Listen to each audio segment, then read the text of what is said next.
The loss of Germanwings Flight 9525 on Tuesday the 24th of March 2015 was a day of grotesque tragedy in our industry.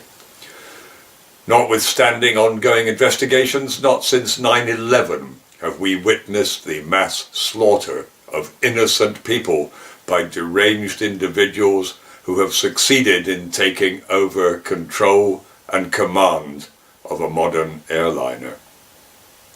Over many decades, we, the aviation fraternity, have striven to, and to a large extent succeeded in, building a solid foundation of safety and confidence in the travelling public who entrust us with their lives and the lives of their loved ones every day of every year. We, your professional pilot body, have undergone years of dedicated and highly demanding training. We've undergone checking and examination, and in some cases, profound personal hardship.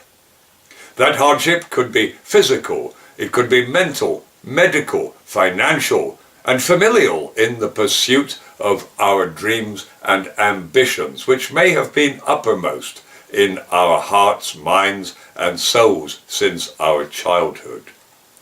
I remember how, as a boy, weaned on the stories of Biggles by W.E. Jones, and later in the extraordinary narratives and personal accounts by the pioneer pilot Ernest K. Gann, notably Fate is the Hunter and A Hostage to Fortune.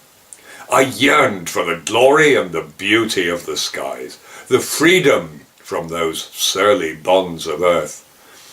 Leonardo da Vinci is reputed to have said, "For once you have tasted flight, you will walk the earth with your eyes turned skyward. For there you have been, and there you will long to return."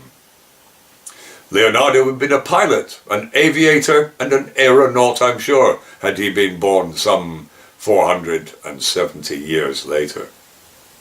Yes, it was a challenge. The whole career was a challenge, to which every pilot willingly and enthusiastically rose, learning to fly different types of aircraft, and I've flown pretty well everything from paragliders to Boeing 747 jumbos. Yes, it was a stressful time, learning about all the new aircraft systems, the electrical system, the fuel system, the engines, the hydraulics, the pneumatics and pressurization, emergency procedures. We underwent weeks of ground school and simulator training, culminating in written exams and practical tests. Finally, of course, we had to face the final line check, a normal commercial flight with passengers on board, but with a check captain who, if he was satisfied with our performance, would then sign our pilot's license to enable us to fly in command of an aircraft carrying 400 passengers without further supervision. And every year we return to the classroom, the flight simulator, and the emergencies procedures ground school for further exams. And every year again we undergo that line check to ensure our ongoing compliance with standard operating procedures. And the day-to-day operation? Yes, of course, each day would present its own challenges, dealing with all manner of problems on board. Technical snags, perhaps, bad weather at departure, en route and at destination. We may have other cogs in the wheels of operation going on strike. Air traffic control may go on strike. Our caterers, the cabin crew, the refuelers, baggage handlers, check-in staff. We relied on the concentration of all the efforts of every department to enable us to leave the gate on time, thereby being able to meet our critical departure slot time, i.e. the time we must be airborne to fit into the traffic flow of departures and joining the airways system. Our initial medical examination is very thorough and searching.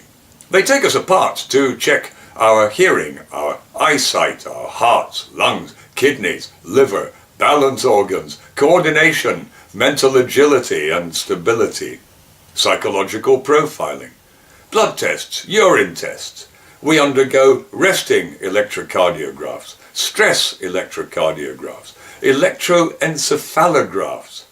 Are we supermen? Not really, no. Although you might not believe that when you see this young Adonis standing before you. Now, some of us may be what they call a type A personality. We thrive on stress and adrenaline. But we have to balance the A type with the B type, the more cautious approach.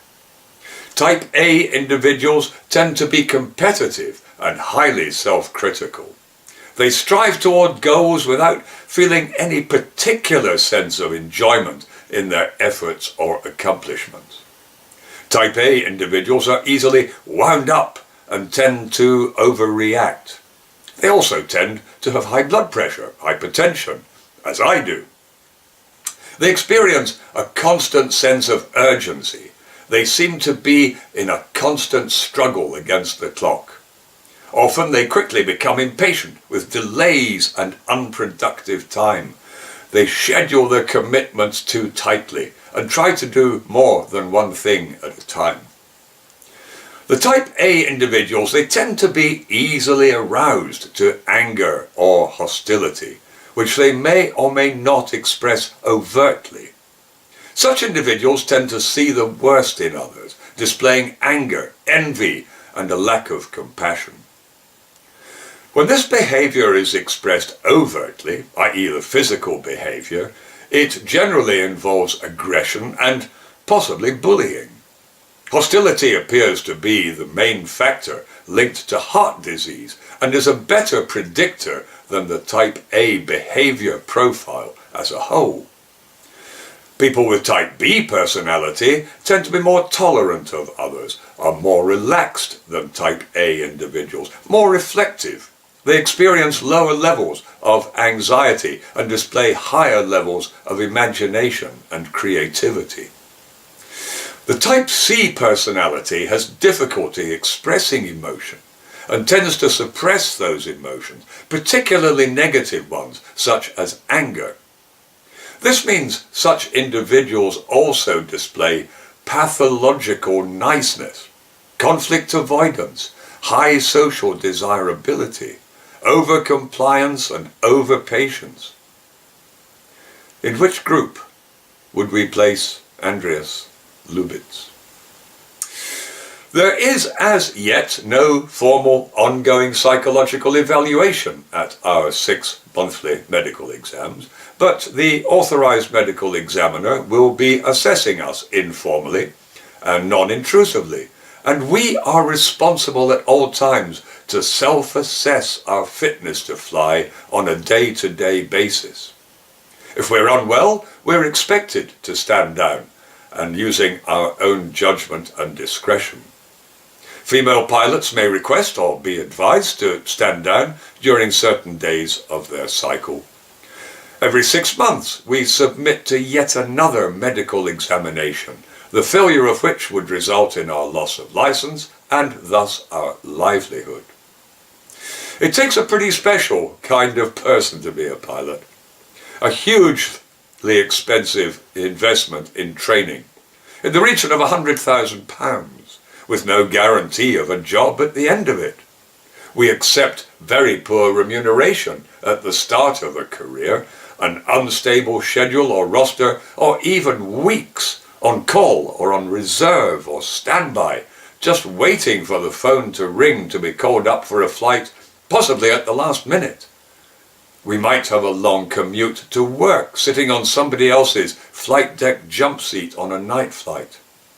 This can lead to both acute and chronic fatigue. You might know it as jet lag. The medics call it circadian dysfunction or circadian rhythm disorder. We might have to suffer second or third-rate and noisy hotels when on duty, when it will be difficult to get good quality sleep, often during the day to be rested for a long night flight. We must invariably maintain an extremely high level of motivation. We must remain exceptionally focused with an eye to detail. but those eyes will always see the big picture along with the detail, and we will always be incredibly dedicated. Apart from being a pilot or a captain, we also have to be chief executive of a $240 million company. That's the figure for the cost of a new 747. The trust, the authority, the responsibility, and the respect we command are earned the hard way. We're often under huge commercial pressure to get the flight away on time. We may have to achieve tight ATC slot times. We may have to address technical problems of varying severity, airfield closing hours. Failure to meet that slot time might result in having to find 400 hotel rooms for passengers. The accountants, of course, just love us and shake our hands when that happens. When I say they shake our hands, what they do is actually shake their fists at us. We live with restrictions on our personal life. We endure stresses on our family life. When we are contractually required to spend extended periods away from home, our wives sometimes find themselves existing as single-parent families, bringing them more stress. Once when I was away, my infant daughter Vicky was taken critically ill with severe respiratory problems and was rushed to hospital. The paediatrician said to my wife, "I think you should have your husband return as soon as possible." That was his way of saying we don't really expect her to come through the night. The company was very helpful, and I was home the next day. My wife had spent the night in hospital, sitting next to our daughter in her oxygen tent. My daughter recovered. In exactly the same way as you, we go through security at airports, where some security staff, not all, but a small number, are Nazis who hate pilots and will go out of their way to make life as uncomfortable as possible for them, confiscating their water bottles, their nail files, their little toolkits, their Leathermans, subjecting them to body searches in full view of passengers. And some might query why a pilot should be depressed.